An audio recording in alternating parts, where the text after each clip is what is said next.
Morning po sa ating lahat. Tayo po tayong lahat. Because today is really a good day.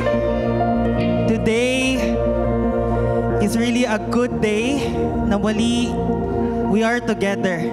Tingnan nyo nga po yung mga katabi ninyo. At tanungin nyo sila, sweet ka ba? Sweet ka ba? Sweet nga ba yung katabi nyo ngayon? At ngayon naman, tingnan natin yung ating Panginoon. Kung sweet yung katabi nyo ngayon, alam natin sa lahat ng ating ginagawa for the past weeks, from Monday to Saturday, alam natin na patuloy tayong ginagabayan, sinasamahan ng ating Panginoon. At every day na yon, God is not just sweet. Every day, He becomes sweeter. Kahit anong mangyari, lahat ng bitterness, challenges sa buhay natin, if we are with God, it will become sweeter. Kagaya ng sinabi ni Pastor Glad kanina, we will taste the goodness of God in our lives. Kaya sa umagang ito, let us worship Him. And let us give praise to our Lord. Because every day, He is sweeter. Come on!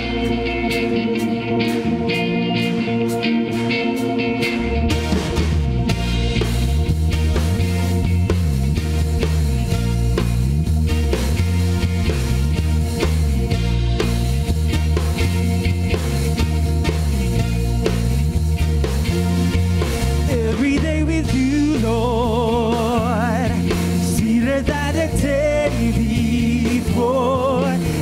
day with you, Lord, sweeter than the day before. Every morning I will worship, every evening I'll adore. 'Cause every day with you is sweeter, sweeter than the day before. Sweeter. Every day with you, Lord.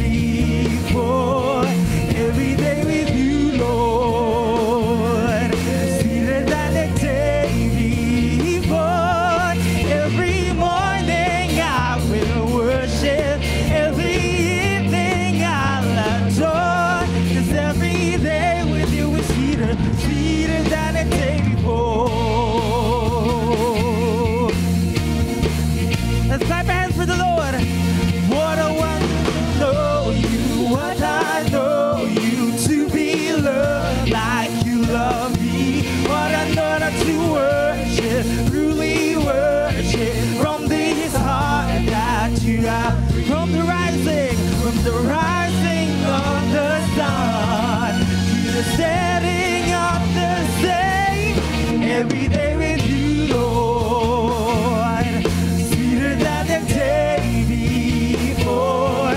Every day with you, every day, sweeter than the day before.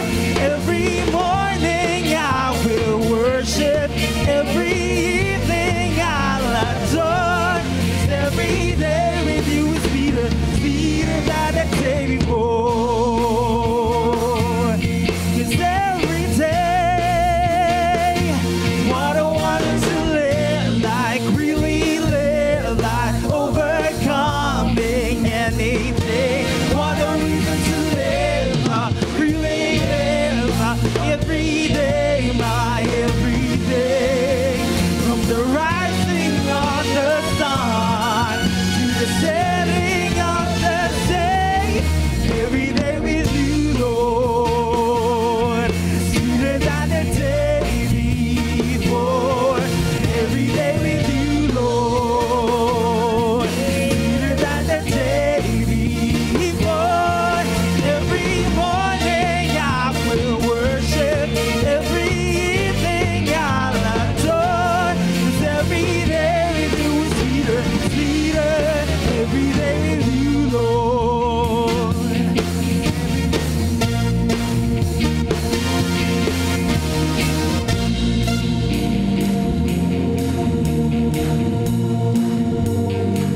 Come on, let's sing. Every day with you.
love you, Panginoon, sa umaga nito.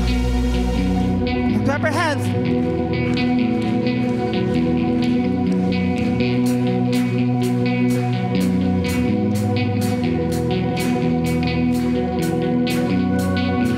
From the start you loved me, you saw who I could be, so you gave your life to save my soul. I don't know where I'll be if not for your mercy. All I know is you have won it all. Come on, let's sing. Whoa, oh, oh. Now I am forgiven. Whoa, oh, oh. Grace has set me free. Whoa, oh, oh.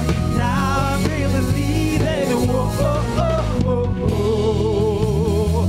Your love is never giving up. It's never giving up on me. Yeah. Your grace came and made the way. I'll never be the same forever. It's your love.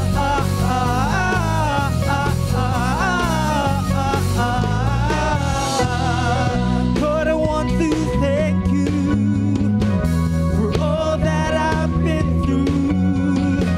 'Cause now I see that you are in control. Whoa, oh, oh. Now I am forgiven. Whoa, oh, oh. Grace has set me free.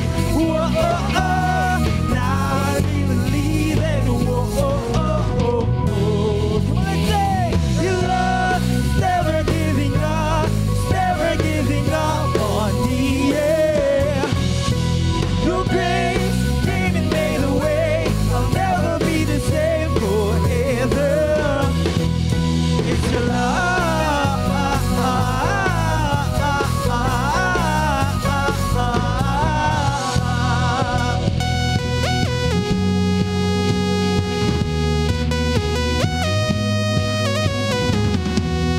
Let's lift up our hands at the Panginoon, our voices. Well, I can hear the sound of the broken chains. Freedom is alive running through my veins. Victory is mine, over sin and shame. I am free, I am free. I can hear the sound of the broken chains. Freedom is alive running through my veins. Victory is mine, over sin and shame. I am free, I am free. I can hear the sound of the broken chains. Freedom is alive running through my veins. Victory is mine, over sin and shame. I am free, I am free. Your love is never giving up. It's never giving up on me. Yeah. Your grace came and made the way. I'll never be the same forever. Your love is never giving up. It's never giving up on me. Yeah. Your grace came and made a way. I'll never be the same forever. It's your love.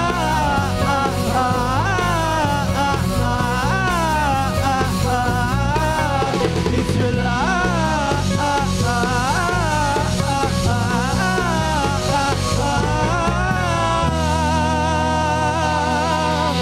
Praise you, Lord.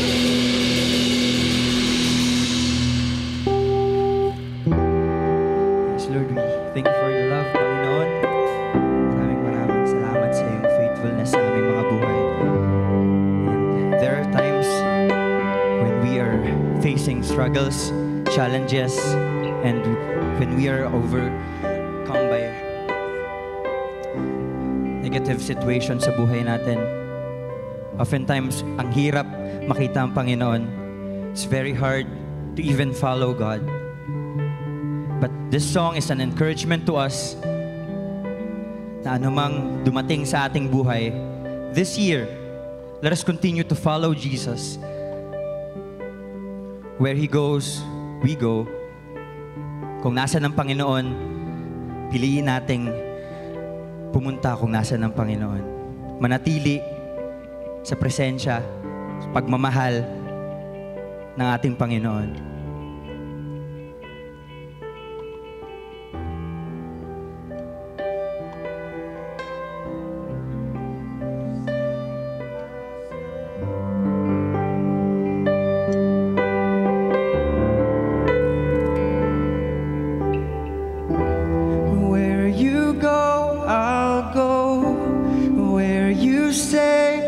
Stay. When you move, I'll move. I will follow. Yeah, I will follow.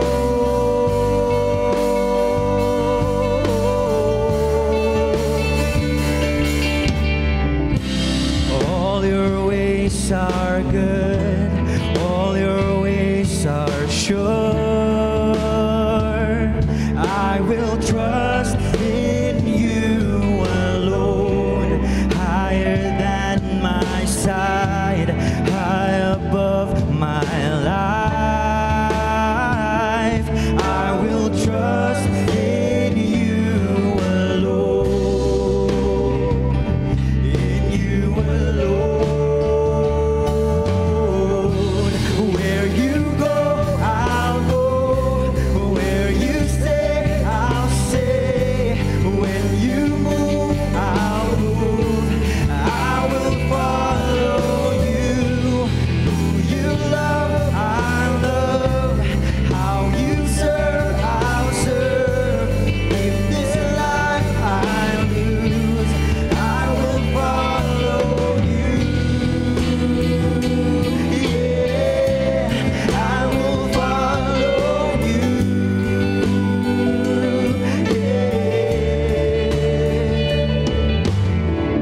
You're light into the world, light unto my life. I will live for you alone. You're the one I see, knowing I will find all I need in you alone. In you alone. Where you go, I'll go. Where you stay, I'll stay. When you move, I'll move. I will follow you. Who you love, I love. How you serve, I'll serve. If this life I lose, I will follow you. Yeah, I will follow you.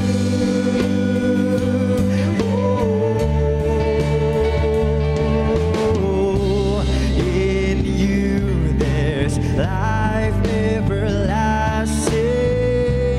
In you there's freedom for my soul.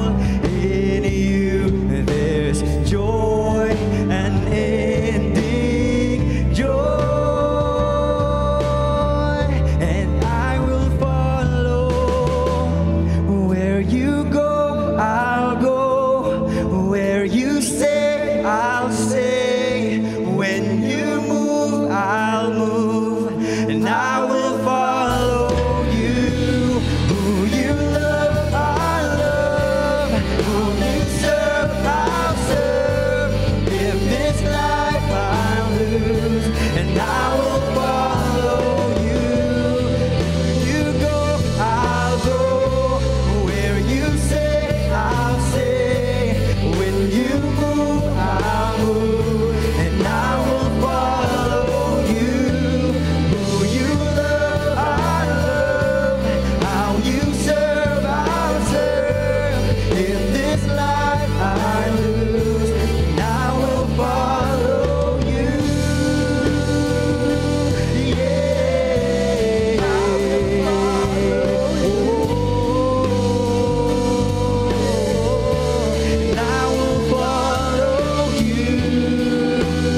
nga po na kayo ay tapat sa buhay ng bawat isa, sa buhay ng aming pamilya, at sa iglesyang ito, O Lord. May you fill this place with your presence, O Father God. In Jesus' name, we praise you. Amen.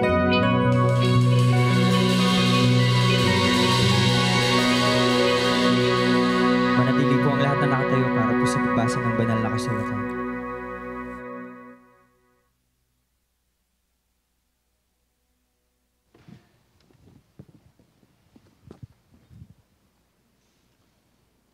Buksan po natin ang ating mga Biblia sa aklat ng 1 Samuel, chapter 18, verses 1 to 4, chapter 20, verses 1 to 15, Proverbs, chapter 18, verse 24. Basahin po natin ito ng salitan at sabay-sabay po tayo sa huling talata. Ako po yung mauna. Matapos mag-usap nina Saul at David, ang kalooban ni Jonathan na anak ni Saul ay napalapit kay David. Napamahal si David kay Jonathan tulad ng pagmamahal nito sa kanyang sarili.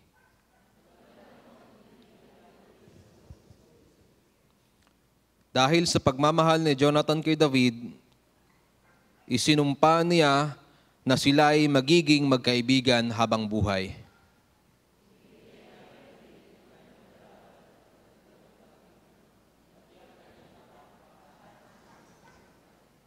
Si David ay tumakas sa nayot ng Rama at nakipagkita kay Jonathan. Itananong niya rito, ano ba ang nagawa kong masama? Ano ba ang kasalanan ko at nais akong patayin ng iyong ama?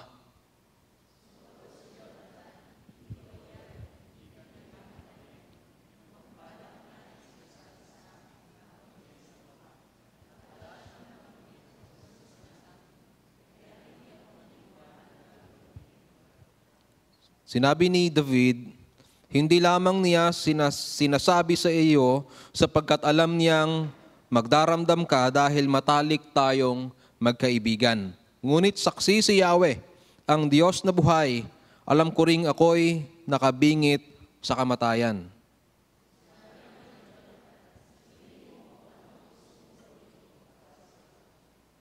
Sumagot siya, bukas ay pista ng bagong buwan at dapat akong kumaing kasalo ng hari. Ngunit magtatago ako sa bukid hanggang sa 3 araw.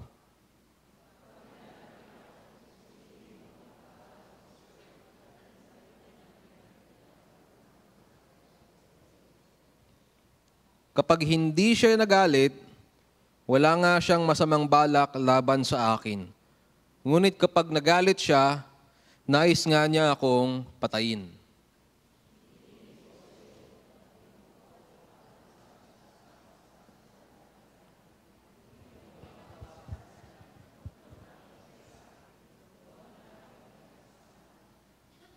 Sinabi ni Jonathan, hindi mangyayari iyon. Sasabihin ko kung may masamang balak sa iyo ang aking ama.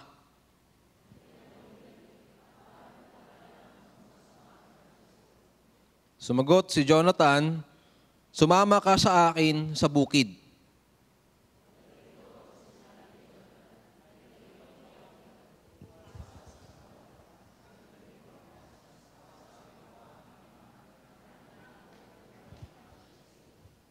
Kung galit, ipapaalam ko sa iyo para makalayo ka.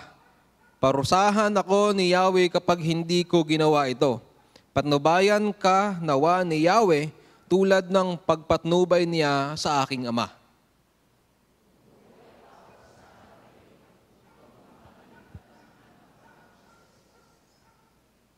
Kung ako nama'y patay na, huwag mo sanang pababayaan ang aking sambahayan. Kung dumating ang araw na lipulin ni Yahweh ang iyong mga kaaway,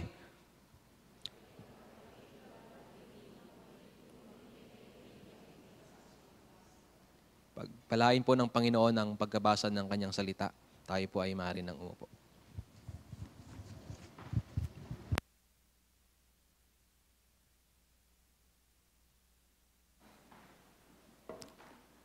Good morning, everyone. Welcome to All Generations Sanctuary. Pwede bang pakibati niyo inyong mga katabi para ma-welcome sila sa church, ma-feel nila na masaya kayo na magkatabi kayo sa mga oras na to. Yan. Kahit po yung ating mga nanonood online, we welcome you to our worship service.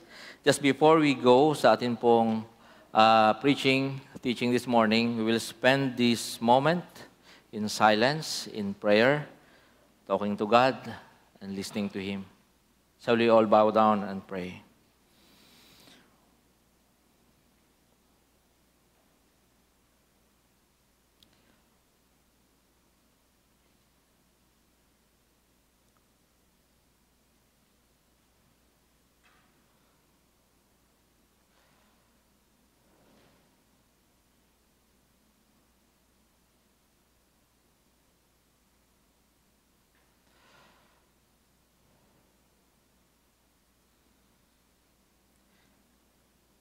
It's always a privilege and blessing, Lord, to come before you. Minsan iniisip namin, Panginoon, burden ang pagpunta sa church, but it is a blessing. It is a moment, Lord, where we can be genuine and authentic. Kasi haharap kami sa inyo, at sa inyo, Panginoon, wala pong maitatago. Lahat ay hayag, Panginoon, including our sins. Including, Panginoon, yung aming mga motives and intentions. We have expressed our worship, our praises sa pamamagitan ng mga kanta, Panginoon, conveying words that best describe our experiences. Kung gaano kayo kabuti sa amin. And we will always sing for you, Lord, from our hearts. Also today, we will express our worries. We will express our fears, our doubts, the pain na meron po kami, Panginoon. Our limitations, mga sakit kung meron man, Panginoon. We need healing, Lord. Remind us that you are our Jehovah Rapha. You are the one who heals us. If there are problems in relationships, may mga sigalot sa tahanan, sa trabaho, sa school, kung saan man, Panginoon, Lord, we will choose to believe that you are the Prince of Peace and your Spirit lives in us. We are to live out the truth. That the best thing, that the best gift we could offer this world is to live a peaceful and loving na mga buhay, Panginoon. As we receive your forgiveness and cleansing, Lord, we also release forgiveness for those who have offended us. We'll choose, Lord, not to get even or seek justice and vengeance on our own. We will allow the Holy Spirit to deal with it. Father, provide comfort for those who are hurting na nandito ngayon, Panginoon, na may mga malalim, mabibigat na mga problema at suliranin, mga alalahanin sa buhay. Speak to our needs, speak to our hearts. Above all, may this church be transformed, Panginoon, as we journey together, as we choose to stick by each other, Lord, and pray, serve, and encourage each other in the name of Jesus. Salamat, Panginoon, sa araw po na ito, sa iyong papuri, parangal. In Jesus' name, amen. Amen. Mga kapatid, I'm bringing this kasi napaka-importante po nito. Sa pinakahuling bahagi po ng ating gazette, pakitingnan niyo po kung may ganito kayo, and I would highly recommend that upon entrance dito po sa church, you grab a copy of this. Kasi po, we are officially launching our life groups today. Ayan. So sa mga sign up to become life group leaders. Ngayon na po ang umpisa. Mamili ko kayo ng araw, oras, kung saan kayo mag-meet o kung ano man ang inyong gagawin. Basta you're officially or we are officially beginning or relaunching, restarting our life groups. Ngayong araw po na to. And with that, meron po tayong material. Ito po yung ating pag-aaralan. Sa pinakabandang huli po mga kapatid, nandito po yung ating Table Talk Starters.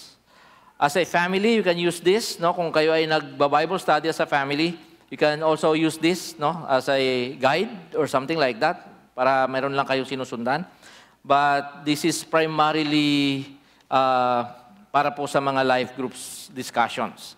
Bakit po ang mensahe ng Sunday ang atin pong inaaral sa ating mga life groups?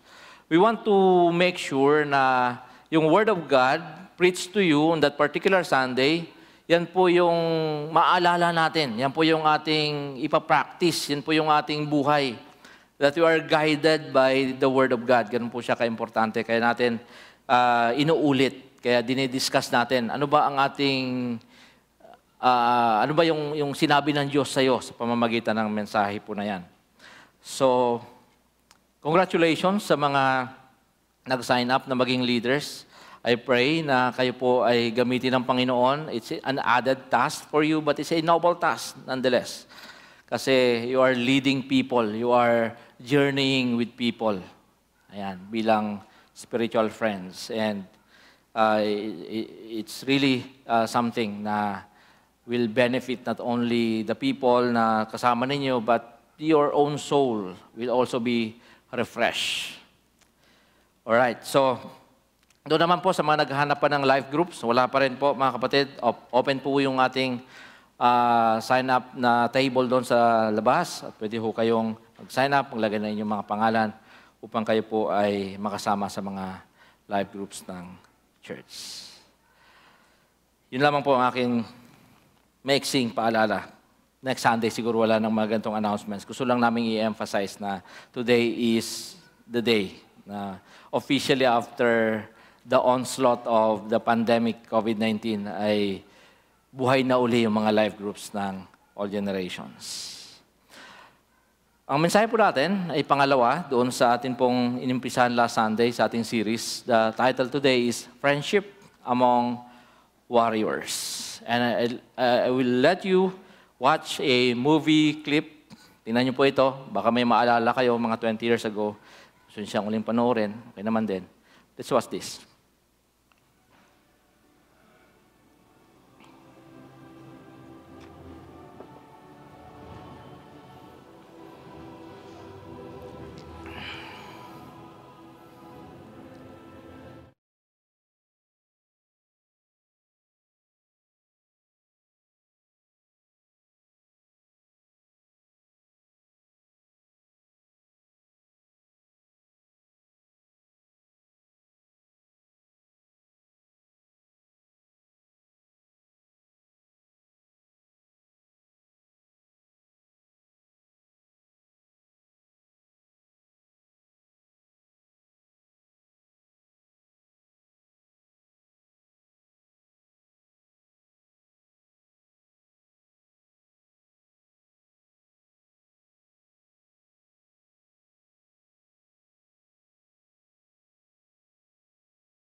Only Frodo is tasked to carry that demon ring, that wicked thing that turns someone into something else.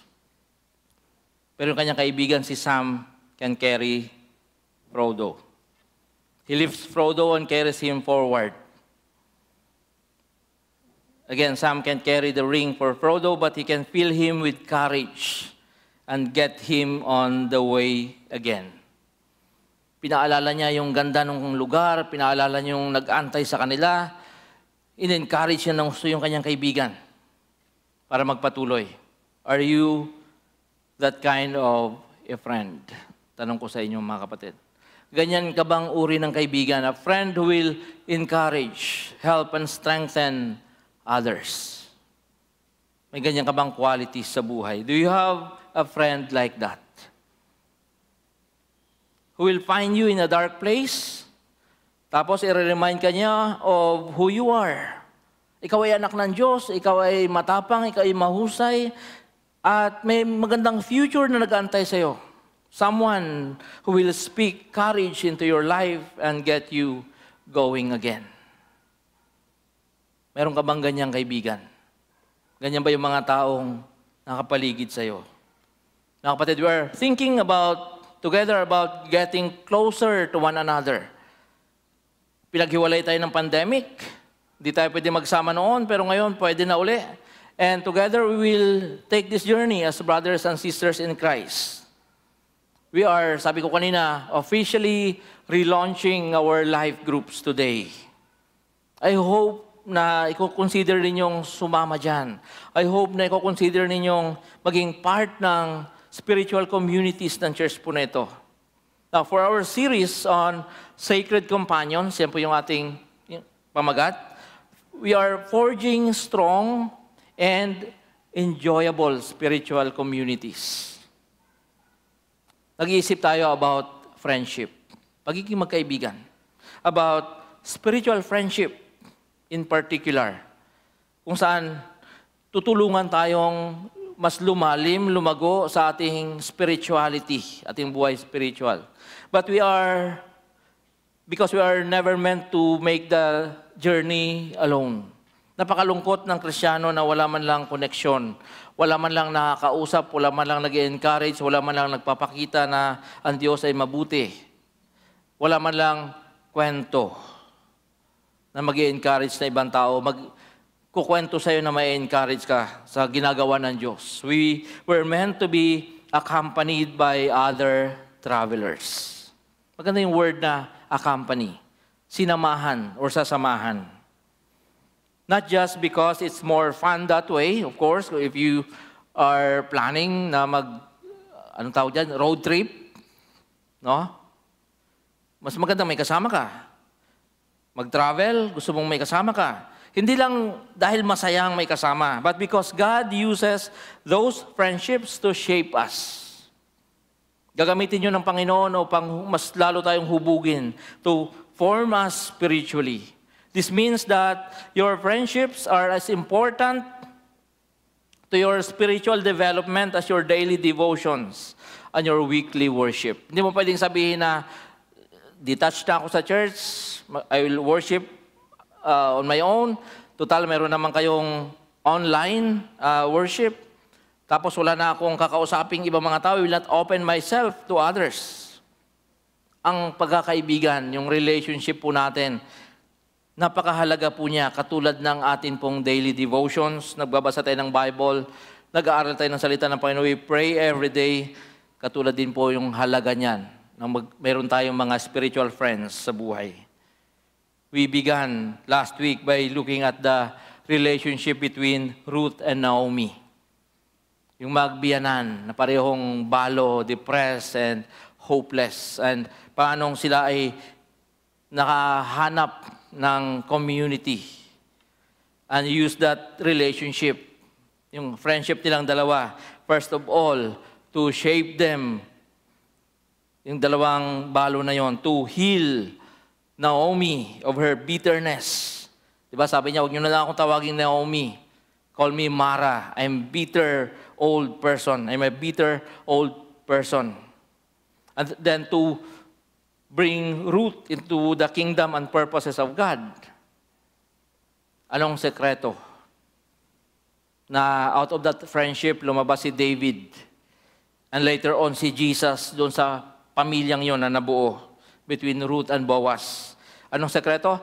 They have decided to accompany each other. Sinamahan nilang isa't isa. At nagkaroon ng napakagandang outcome yung friendship po na yon. We learned that spiritual friends turn the journey of life into a journey of faith. Hindi lang tayo nagiging magkaibigan, nagsama-sama tayo, nakikita tayo, but we are aware na mayroon pang mas malalim dito sa ating relationship at yung ating mga buhay ay magiging journey of faith o pananampalataya. A journey that actually leads somewhere to God and His purposes. Today, we're going to learn that spiritual friends help each other. Ito po, find and follow God. Kaya nga, di ba, ang sabi ko sa inyo kanina, evaluate natin, nung nakaraang Sunday, evaluate natin yung ating mga relationships, yung mga friendship na yan. Saan ba tayo dinadala niyan? Or ikaw na nakakilala sa Panginoon, meron ka bang concern para sa iyong unbelieving friend? Na sana God will be found by this person because of you. Na sa lahat ng seasons ng buhay natin, nandun ang Diyos. Tingnan natin yung friendship ng dalawang magigiting na warriors, David and Jonathan. And as mentioned, si David po ay apo sa tuhod yata ni Ruth, nung ating pinag-usapan nung Sunday. As we follow them on the journey, itong dalawang to, we're going to find 3 ways that spiritual friends help each other to find and follow God. The context, kung saan nag-umpisa yung kanilang friendship, ay nung napatay ni David si Goliath. For 40 days and maybe even more, lagi na lang silang natatakot, nangangamba, tumatakbo kasi mayroong silang kaaway ng mga Philistines. And among those Philistine soldiers, mayroon pong isang giant. Pangalan niya si Goliath. And every day, lumalabas siya sa camp, hahamunin niya lahat ng mga Israelites. At dahil siya ay malaki, dahil siya ay kinoconsider na hero of war, no one dared to fight him until the shepherd boy came. Na nautusan lang naman magdala ng pagkain sa kanyang mga kuya ng mga soldiers. And the rest was history. He killed Goliath. So, doon siya unang nakita ni Jonathan. Pero yung kanilang friendship ay nangyari sa chapter 18 pa. Sahin natin ng konti. After David had finished talking with Saul, Jonathan became one in spirit with David and loved him as himself. And Jonathan made a covenant with David because he loved him as himself. Jonathan took off the robe he was wearing and gave it to David along with his tunic and even his sword, his bow, and his belt. Napakagandang eksena po nito, mga kapatid. Now, remember, Jonathan is the prince. Anak siya ni King Saul. Prinsipe siya. David was a shepherd na ginawang siguro general. Hindi ko alam kung ano yung mga ranggo nila noon. Jonathan was the heir to the throne of Israel. Siya tagapagmana. And yet, he honors David by giving his royal garments and his royal weapons. Absorb that. Siya yung prince, siya yung pangalawa in command. And yet, yung kanyang suot-suot na mag-identify na siya yung prince ay binigay niya kay David. Itong gesture po na ito ni Jonathan suggests that David is more worthy of them. Parang sinasabi niya na sa mata ng Diyos, sa programa ng Diyos, you are more worthy to wear, to possess itong mga bagay na to because someday you will become king. The second thing to remember about Jonathan is that he is a great warrior himself. Hindi lang po siya basta nagsusuot ng ganong mga garments kasi anak siya ni King Saul at siya yung tagapagmana ng trono. He was a valiant, great warrior. Isang araw, o isang madaling araw, isang hating gabi siguro, Pinangunahan niya yung midnight raid against the Philistines. Ilan sila? 2 lang sila. Inakyat nila yung cliff, gamit yung kanilang mga paa at mga kamay, habang kinakagat nila yung kanilang mga espada para makapasok undetected sa camp ng mga Philistines. And sa unang sagupaan, Jonathan destroys 20 Philistine soldiers by himself. Narinig ito ng mga army, nalimpungatan marahil, they panic. The Israelites noticed that, nabuhay yung kanilang dugo and courage, and they rise to the occasion and slaughtered the enemies. Parang nanonood ka lang ng Rambo or James Bond, o kung gusto niyo, Lito Lapid. Something like that. Jonathan's a fierce warrior. Huwag mong kalilimutan yon. Matapang siya. And is passionate about God. Ang kanyang mission sa buhay, naka-anchor sa kanilang identity as a nation. All of this, mga kapatid, nung dumating na sa punto ng chapter 17, kung saan nandun si Goliath, raises an intriguing question. Where is Jonathan when Goliath comes out and challenges the Israelite army? Nasaan siya? Kung ganun siya katapang chapter 14, ganun ang kanyang ginawa. Nasaan siya nung chapter 17? Kung saan araw-araw na lang silang hinahamon at inalipusta ni Goliath. Ba't hindi siyang lumabas? Ba't hindi siyang tumugon sa call of God? In chapter 14, sabi nga natin, just before raiding the Philistines, Jonathan says to his armor bearer, ito, gusto kong ulitin to kasi ganito siya ka-passionate, ganito siya katapang nung una. Sabi niya, come, let us go over to the outpost of those uncircumcised fellows. Nothing can hinder the Lord from saving, whether by many or by few. Ay total, 2 lang tayo dito, then let us trust God. Now, where's Jonathan? Ganun siya katapang. Pero nasaan siya nung lumalabas na si Goliath?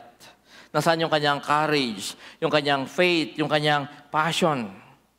Of course, nandun siya. Kasi he was one of the commanders. At pag namatay si King Saul sa labanan, automatic siya yung papalit. Para hindi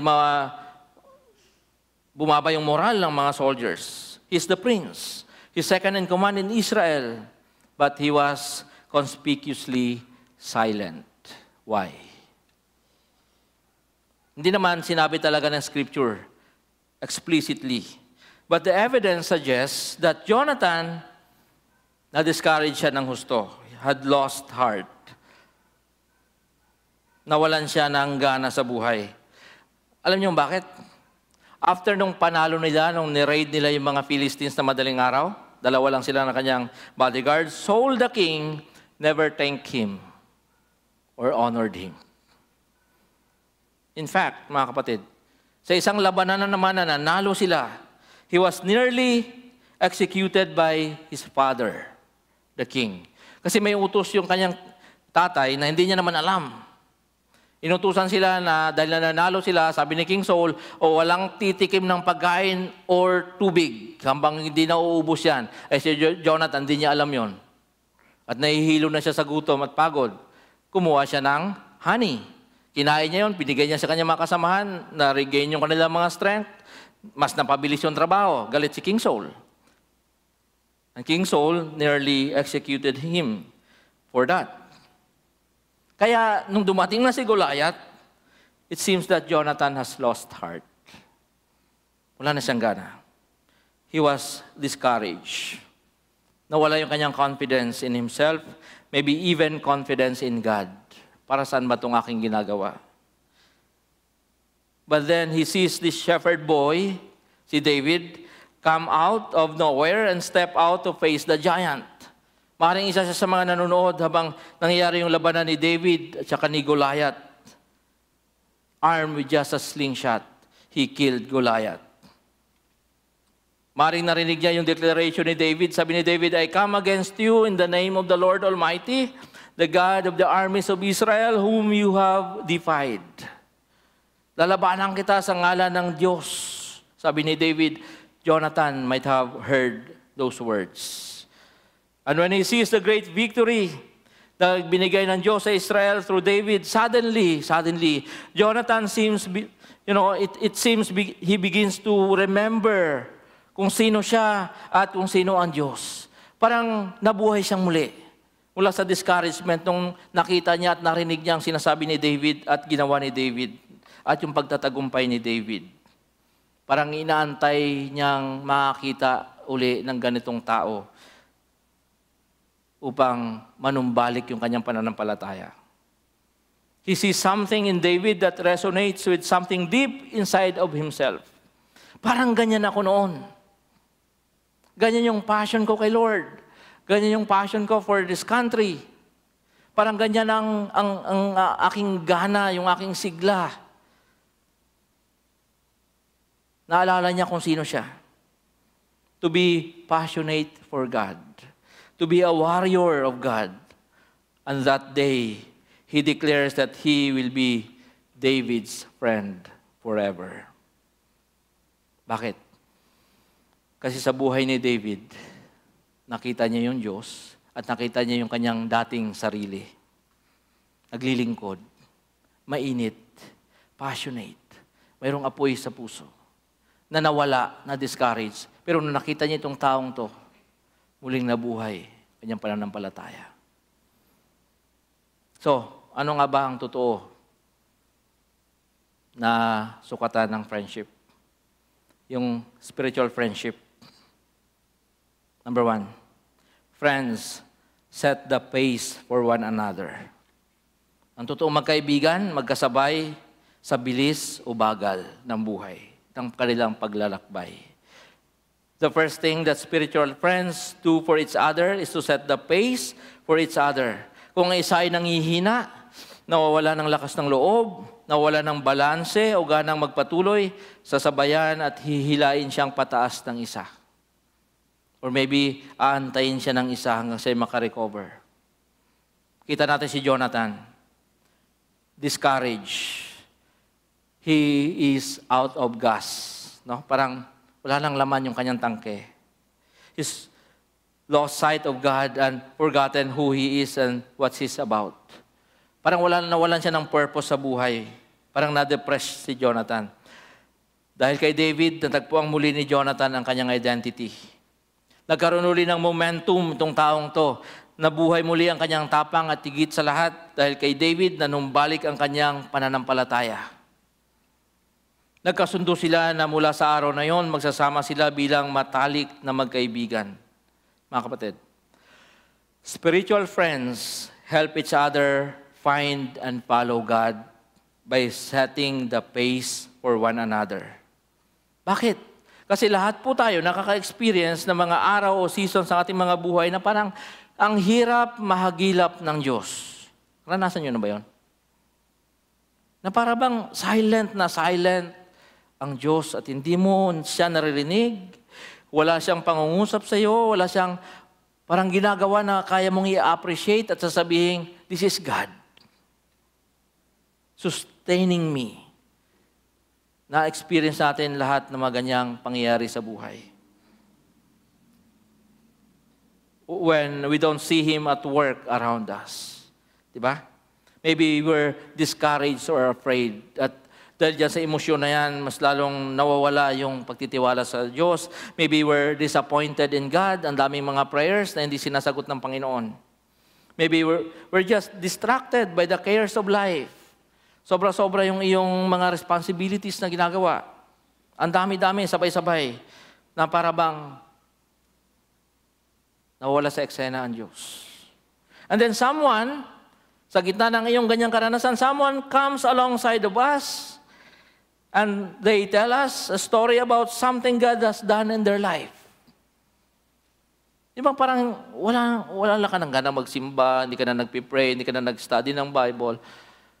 Ayaw mo na rin sa church, ayaw mo mag-life group, ayaw mo lahat, ayaw mo na about spirituality, and then may na-meet ka sa jeep. Or may nakasabay ka sa pila sa counter ng kung saan ka nag-grocery. O may nakasabay ka lang sa kung saan man at sasabihin nilang, o may narinig ka, nag-uusap yung iba pero nakarelate ka. Pinag-uusapan nila kung anong ginawa ng Diyos sa kanilang buhay. They share some insight from their Bible reading that day. No? Uy, alam mo yung devotion ko kanina, ganito. Tapos ikaw pala yun. Para pala sa iyo yun. Maybe they just point out the beauty of the day. Oh, look at the flower. Look at the sky. Di ba? Yung mga ganong conversation. Eh, ginawa ito ng Diyos para sa atin. May mga ganong tao sa buhay natin. And suddenly, we are aware of God again. May ganyan kayong karanasan? Yung mga hindi pinaplano, yung mga walang structure na mga conversations, or kahit nga narinig mo lang, hindi ka naman part ng conversation, pero parang sa'yo ang conversation na yon. And then suddenly, God is there again. We need friends like that. Tanong ko sa is this, do you have a friend like that? Meron ka bang ganyang uri ng kaibigan? Is there someone in your life who stretches you? Baluktot na yung buhay. Pilit mo sinisiksik sa maliit na butas kasi ayaw mo na humarap sa tao. Ang daming mga traumas na nangyayari sa'yo. So pilit mong sinisiksik yung sarili mo sa lungga. And then, there's someone in your life who stretches you. Who helps you find and follow God. Are you that kind of friend to somebody? Ano bang impluensya mo sa buhay ng iba? Or saan ka dinadala ng iyong current relationship sa iyong pagkakaibigan? Meron bang tao na magsasabing, halika sabay tayo? Antayin kita kung kailan ka magiging ready sa buhay. Pangalawa, friends stay faithful. Of course, this is basic. Ang kaibigan, laging tapat po yan, mga kapatid. Nananatiling tapat. Ito yung pangalawa. They stick by each other. Magdidesisyon silang, hindi, magsasama tayo.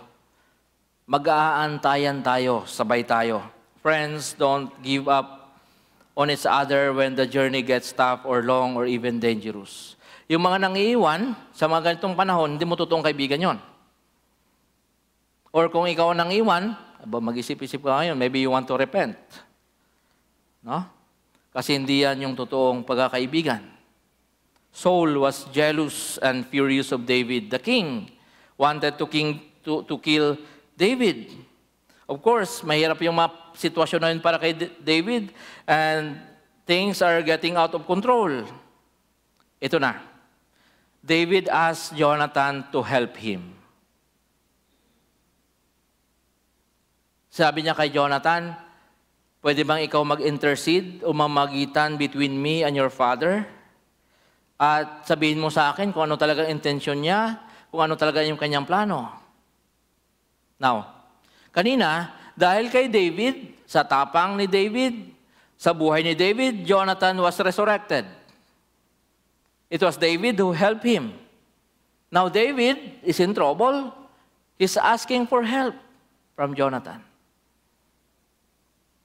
At tinan niyo po ang sinabi ni Jonathan, verse 4 ng chapter 20 ng 1 Samuel. Whatever you want me to do, I'll do for you. Meron ka bang ganyang kaibigan? Or ganyan ka ba sa iyong kaibigan? Alam niyo, mabigat po ito mga kapatid. We are talking about monarch. The protocols. Yung mga royal blood, pamilya ng hari ang pinag-uusapan dito. Prince mismo. Nanghihingi yung general ng pabor sa prince.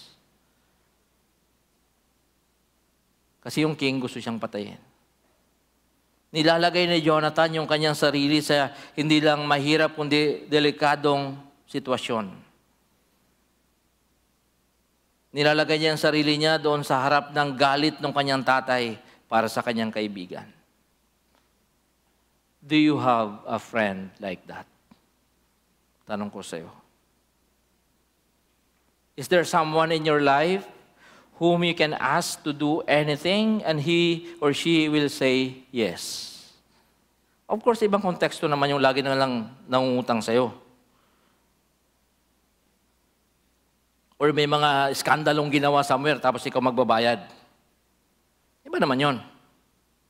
Diba? Pero may mga tao na alam mo kailangan mong tulungan kasi kaibigan mo to. Meron bang ganyan sa buhay mo? Do you have a friend like Jonathan? Are you that kind of friend to someone else? Ang iba dito, no? Na-appreciate ko rin naman yung friendship ninyo. Tagal-tagal na. And yung pasensya ninyo sa isa't isa, grabe, sobra na. No? Na mekos-mekos na lahat ng buhay ninyo. Pero friends pa rin kayo hanggang ngayon. Kasi real friends, especially spiritual friends, nag-decision sila to stick by each other. Maging faithful tayo sa isa't isa. Jonathan, the prince, understood that David will be king someday. Alam niya yon, na si David talaga yung tinatawag maging king ng Israel. He asked David to show mercy to his descendants, even though they are of the household of Saul. Alam niya yon. Verse 14, kanina si David humihingi ng pabor, ngayon si Jonathan na naman. But show me unfailing kindness like the Lord's kindness as long as I live. Pag naging king ka na, David, huwag mo akong kalilimutan. Sabi niya, do not ever cut off your kindness from my family. Kasi ganun nung sila noon eh. Pag may bagong king, papatayin lahat ng kamag-anak para walang threat sa throne. Sabi ni Jonathan, pag nangyayari yon, remember me. He uses the words unfailing kindness. Gusto kong markahan nyo yan sa isip ninyo. Unfailing kindness. Alam niyo, napaka-powerful lang word na yan sa original language. Ang Hebrew word is hesed, which means enduring. Ibig sabihin yung pag-ibig na hindi nagmamaliw. Steadfast and loyal love. Yan po ibig sabihin ng sinabi ni Jonathan. Show me hesed. That kind of love. Diba sa New Testament, meron tayong ilang words for love. Like you have eros, love between a man and a woman. You have phileo, and you have agape. Agape is the highest form of love. Diba? Yung love ng Diyos, unconditional sa atin. Kung meron tayong agape sa New Testament, we have hesed in the Old Testament. The unending love of God for His people. Hesed is what we sing about when we sing, "Great is Thy faithfulness." Hindi na uubos, hindi natatapos, hindi nagmamaliw, hindi kumukupas ang pag-ibig ng Diyos at Kanyang faithfulness sa atin. Ibig sabihin niyan, hesed. Hesed is what we mean when we proclaim that God will forever hold us in His mighty hands. Hesed. Spiritual friends love each other like that. Ganyan ang pag-ibig ng isa't isa, mga tunay na magkakaibigan. They stick by each other through good times and bad. Kasi meron naman talaga mga ganyang pangyayari sa buhay ng tao. Across the miles and across the years. Spiritual friends don't pull away when the other one can't keep up. I remember our speaker yung December 31, Pastor Eric, di ba mayroon siyang kapansanan? When we were students, sa seminary, dahil nga medyo sa Baguio, rolling, medyo, ang tawag dito, mabundok, di ba? At minsan maglalakad, gano'n. He would ask me, kargahin mo na nga lang ako. Kasi ang hirap din, siya sa balikat ko, so bagal kami, so mabuti pa, kargahin ko na lang siya. Para mabilis. At habang kinakarga ko yon, sisigaw pa yon. Lakas ng boses nun, di ba? What friends are for if we cannot abuse each other? Totoo naman din. Di ba? Kaso lang, para ako nung na-abuse. they don't give up when the others getting too far ahead. They find a way to make it work. Hahanapan ng paraan talaga yan. Tayo pa bang mga Pilipino maubusan ng diskarte? They adjust. They take turns. They're committed to making the journey together. Do you have a friend like that?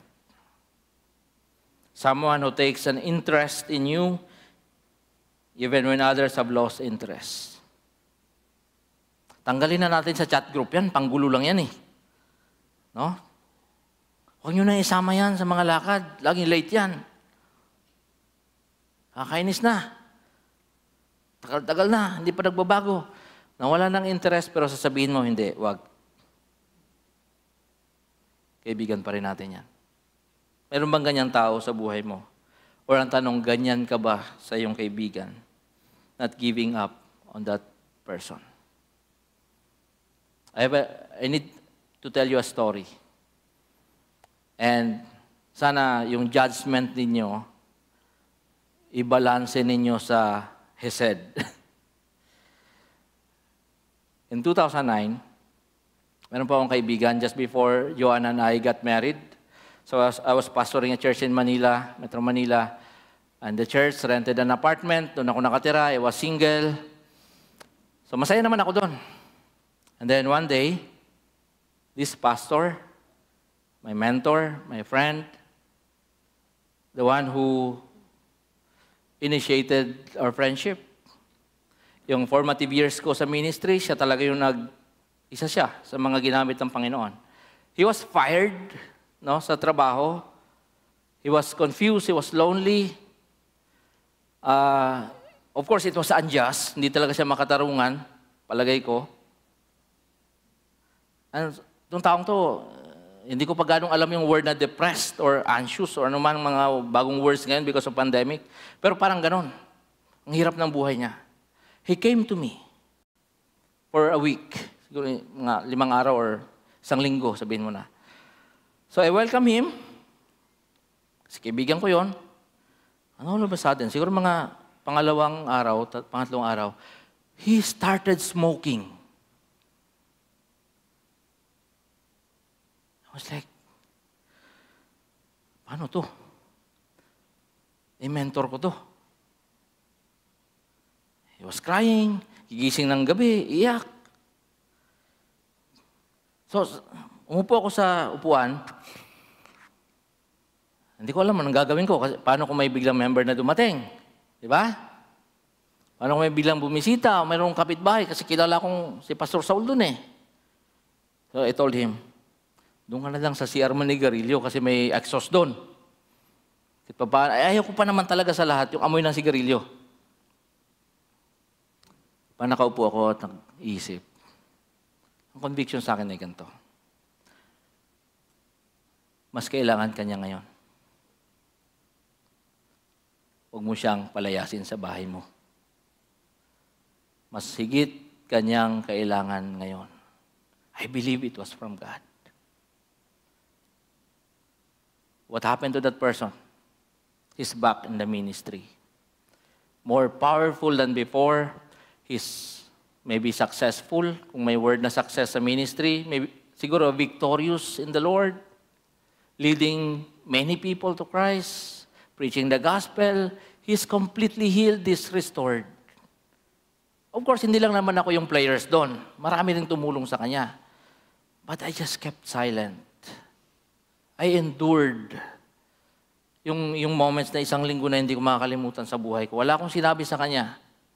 No? I just allowed him to be there. And God healed him. I will not claim na dahil sa akin yun. Friends will always remain faithful. May ganyan ka bang kaibigan? No? Or ganyan ka ba sa iyong tunay na kaibigan? Sana ganun po tayo. Panghuli, friends have an active voice. Nagsasalita ng totoo at tapat. So, konting review. Spiritual friends set the pace. They stick by each other. And thirdly, spiritual friends speak faith into each other's lives. tinanong uli natin si David at saka si Jonathan. Nandun na tayo sa chapter 23 kasi medyo mahaba itong narrative na to. Saul is definitely out to kill David now. Walang question doon. Talagang papatay na si David. In fact, pag binasa niyo yung Psalms, na karamihan doon ay sinulat ni King David, na compose yun habang nagtatago siya at tumatakas siya kay King Saul. Ang tagal niya nang namumuhay sa bundok, sa disyerto, sa mga kuweba, napagod na rin si David. Parang yung depression ni Jonathan noon, lumipat sa kanya. He was a bit frustrated with God. And of course, si Jonathan, hindi naman gano'ng makalapit sa kanya to comfort him kasi makukompromise yung kung nasan si David. Dahil hindi alam ni King Saul kung nasan siya, pero alam ni Jonathan kung nasan siya. Tingnan natin to, 23, 15 to 18. Nanatili ang pangamba ni David sapagkat alam niyang siya ay talagang gustong patayin ni Saul. Nang siya ay nasa Hores sa ilang ng Sif, pinuntahan siya ni Jonathan. Pansinin niyo po ito, naka-underline. At pinalakas ang kanyang loob sa pangalan ni Yahweh. Sinabi nito, David,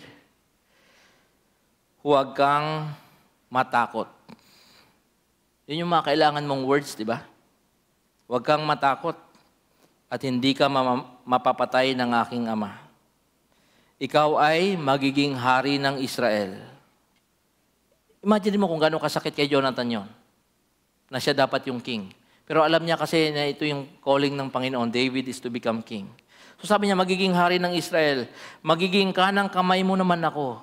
Madidemote ka. Pero okay lang kasi kaibigan mo. Alam na ito ng aking ama. At ang kanilang pagiging magkaibigan ay muli nilang pinagtibay sa harapan ni Yahweh. Pagkatapos, umuwi na si Jonathan at naiwan naman sa Hores si David. Katulad ni Sam at saka ni Frodo on the slopes of Mordor.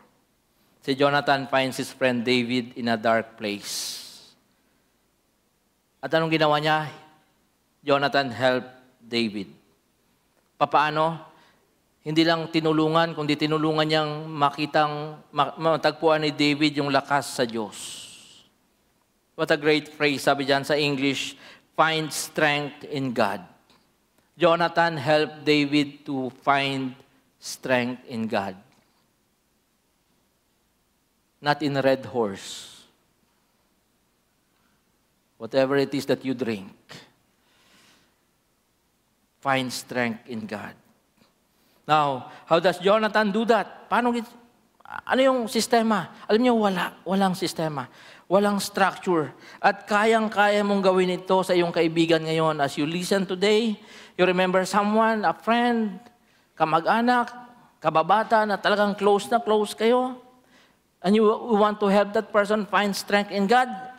Number one, just show up. Pakita ka lang. Huwag mo lang tawagan, puntahan mo. Diba? Hindi naman mahirap na ngayon. May Waze, may Google Map. Hindi katulad ng mga 10 years ago. Wala pa yung mga technology na ganyan. Hanapin mo pa. I remember, I was an associate pastor in Makati. And may older pastor doon na medyo mayabang din ng konti. May pupuntahan kami sa Southwoods. Sabi niya, okay lang yan, pastor, basta sakay ka lang doon sa sasakyan ko. Sabi niya, kita nga ng mga hapuntong Pilipinas eh. Yan pang Southwoods, hindi natin makita. Nakarating kami ng Los Baños. Hapon pala ha. Eh ngayon di na ganun. Just show up. Yan yung pastoral care. Kung may sakit kayo, you inform us, we go to you.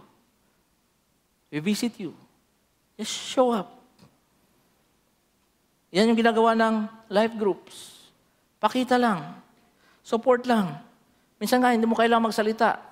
Kasi pag ginawa mo yon, nagpapakita ka sa when you show up, you're reminding the person that God knows kung nasaan sila and that He's there too. Para ikaw yung representative ni Christ. Para yung tao na naghihirap, kaibigan mo naghihirap, nalulungkot, maalala niya na nandun ang Diyos kasama niya because of you. Kaya minsan, di ba, tinatawagan ko kayo? Kinukumusta ko kayo? Messenger, kung saan man. Because when I pray, I remember you. Kakusapin ko kayo, pa-follow up ko kayo. Something might be happening to you. Ganon, just show up. Number 2, speak into your friend's life. So nakita niya si David, takot na takot, pagod na, ayaw na magpatuloy. Ano sabi ni Jonathan? Don't be afraid. See that? When was the last time na may ganito kang kaibigan? Talagang nandito ka ngayon, masigla ka dahil may mga taong ginamit si Lord. Tulad ni Jonathan. Don't be afraid. Sabi niya, David, don't be afraid kasi magiging king ka pa.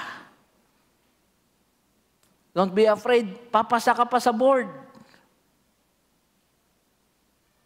Magbi-business ka pa, gagamitin ka pa ng Panginoon. Don't be afraid. Papalitan mo pa si Pastor Saul. Diba? Ang laki pa ng hinahanda ng Diyos sa'yo. You just need someone mag-remind sa'yo kung ano ang future ng Diyos. In a sense, mga kapatid, ganito lang siya, no? Jonathan was just reminding David kung ano na ang sinabi ng Diyos noon, that David will become king. Parang sinasabi ni Jonathan, sinabi nito ng Panginoon, sinasabi ko lang uli sa iyo ngayon. Pinapaalala ko lang sa iyo. And then, reaffirm your friendship. Kanilang pag-uusap, sabi doon, yung kanilang pagiging magkaibigan ay muli nilang pinagtibay sa harapan ni Yahweh. Reaffirm your commitment to that person. Humingi ka ng sorry kung kailangan mo humingi ng sorry. At magpatawad ka naman kung kailangan mo magpatawad. It reminds us that our relationship is founded by God and He can be trusted. Do it as you start your life groups. Yung mga tao dyan, kausapin mo anong kanilang mga sitwasyon. And I'm excited, ano ba ang pwedeng gawin ng Diyos sa mga life groups natin? Ano ba ang panibagong karanasan ng all generations as we start our life groups after the pandemic? Speak courage and truth in your friend's life. Do you have a friend like that? Someone who speaks faith into your life, and are you that kind of friend? Ganyan ka rin ba? At meron ka bang ganyang kaibigan? So paano natapos itong kwento na to ni David at saka ni Jonathan? Medyo malungkot ng konti. Kasi pagkatapos ng ilang mga sandali, there was another war between the Israelites and the Philistines, and unfortunately, the Philistines won. Saul and Jonathan were both killed in action. Pinugutan sila ng ulo at sinabit yung kanilang mga katawan doon sa pader, sa Beth-shan. Afterwards, David became king. He ruled the land, kasi yun naman ang gusto ng Panginoon. And then he remembered Jonathan. Sabi niya sa mga tauhan, meron pa ba siyang anak? Meron pa bang kamag-anak surviving na mga mahal sa buhay, itong taong to? Hanapin ninyo and bring them here to me. Ang nakita, anak ni Jonathan, na mahirap i-pronounce yung pala, Mephibosheth. Problema dito sa batang to, lumpo siya. Kasi sa isang labanan, nagmamadali sila, nahulog siya ng nurse niya habang bata siya, nalumpo siya. And kings don't welcome defective people in the palace. But David decided, he will live here, he will eat at my table. Friendship. Pag nagtagumpay ka someday, huwag mong kalilimutan yung mga kaibigan mong tumulong sa'yo. Yung mga tricycle driver na, sige, wala na pamasahe. Pupunta ka ng school, sige, sabay ka sa akin. Huwag mong kalimutan yon. Ha? Yung mga kapitbahay mo nag-aabot-abot sa'yo noon. Dahil walang-wala kayo. Yun yung matutong kaibigan. Don't forget them. Mga kapatid, as we conclude, some of us here today need a friend like Jonathan. Tama ba? Ano bang buhay mo ngayon? Anong sitwasyon mo? Kailangan mo na isang Jonathan. Look around you. Maghanap-hanap. Remember, you're not looking for a mentor. Hindi ka naghahanap ng specialista, hindi ka naghahanap ng coach, hindi ka naghahanap ng trainer. Naghahanap ka ng someone na alam mo na katulad mong nandyan sa kalsadang yan ng buhay. Someone who will travel about the same speed, katulad mo. Take a risk and say, pwede ka ba makasama sa aking paglalakbay bilang kaibigan? And I challenge the old folks in this church. Ano minsan talaga nagpapanting yung tenga ko, no? Ang tatagal ng member dito, lalapitan ako, Pastor, sino yan? Ba't hindi ikaw lumapit? Tagal-tagal mo na dito. Di ba? Take the initiative. Mga usap kayo ng mga katabi nyo dyan. Welcome them into your life. Invite them sa buhay mo. Kasi kailangan natin ng isang Jonathan sa buhay. Iniisip ko nga kung hindi namatay si Jonathan, mahuhulog kaya sa pagkakasala si David kay Bathsheba? Baka hindi. Kasi may mag-remind sa kanya. So kailangan natin ng mga Jonathan sa buhay. And some of us here today need to be a Jonathan to somebody. Pinagtagumpay ka na ni Lord, ang dami ng success sa buhay mo. Ang dami mo nang narating sa buhay Kristiyano. Can you be like Jonathan to someone else? Yung mga nag-struggle sa kanilang faith? Pwede bang kayo ang mag-initiate ng conversation? We need to come alongside to mga taong to and say, you want to talk? I can sense you are problematic. May pinagdadaanan ka. Can I help? Kape tayo? Diba? Ang mga kabataan, milk tea tayo. We need to begin speaking faith into someone's life because that's what friends do.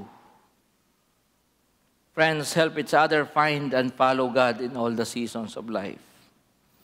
Pero ito mga kapatid, of course, kailangan natin ng human connections. Pero huwag kalimutan, mayroong kaibigan na higit pa sa isang Jonathan, si Jesus. Siya ay Diyos at Panginoon, ngunit siya rin ay ating kaibigan at pastol. John 15, verse 15. I'm no longer calling you servants, sabi ni Jesus, because servants don't understand what their master is thinking and planning. No, I've named you friends. Mga kaibigan tayo ni Jesus, yan ang tawag niya sa atin. Because I've let you in on everything I've heard from the Father. Nawa, ang taong ito will mark a new season sa buhay mo, kapatid. Find someone who will journey with you. God bless you all. Tayo po tayong lahat.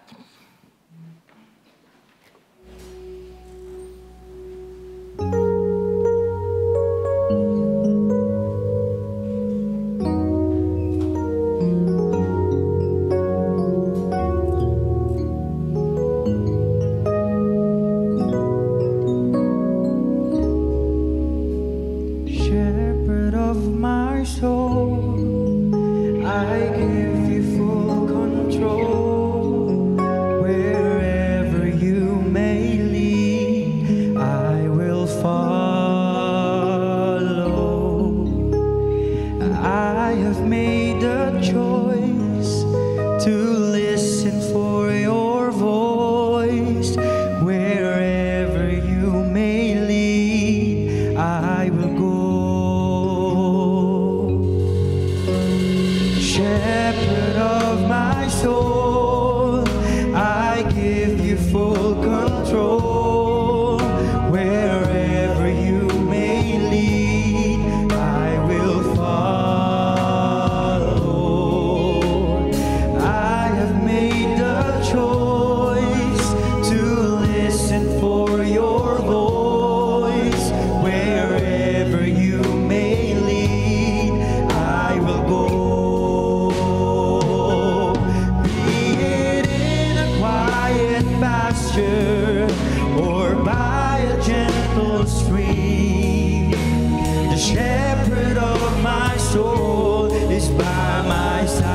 control.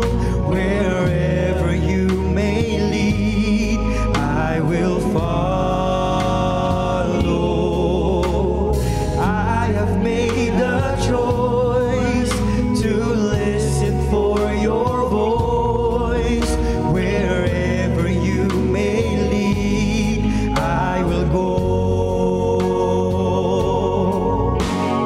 Shepherd of my soul, I give you full control. Wherever you may lead, I will follow. I have made a choice to listen for your voice. Wherever you may lead, I will go. Be it in a quiet pasture or by a gentle stream, the shepherd of my soul is by my side. Should I face a mighty mountain or valley dark and deep, the shepherd of my soul will be my guide. The shepherd of my soul will be my guide. The shepherd of my soul will be my guide.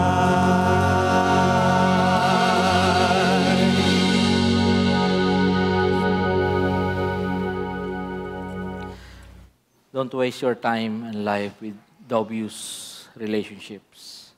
You can start genuine, authentic relationships dito sa church. I'd like to invite you to stay a little bit longer. Meron po tayong konting refreshment dyan sa labas. Maybe you want to talk to people. You want to open up. You want to invite others into your life as we journey together bilang pamilya ng Diyos. And don't ever forget na ang higit nating kaibigan ay si Jesus. Asikasuhin natin yung friendship natin with Jesus. May the Lord bless you, my dear brothers and sisters, and may He keep you. May the good Lord make His face to shine on you and be gracious to you. And may He lift up His countenance on you and give you peace. Amen. Amen. Purihin po ang ating Panginoon. It's a great reminder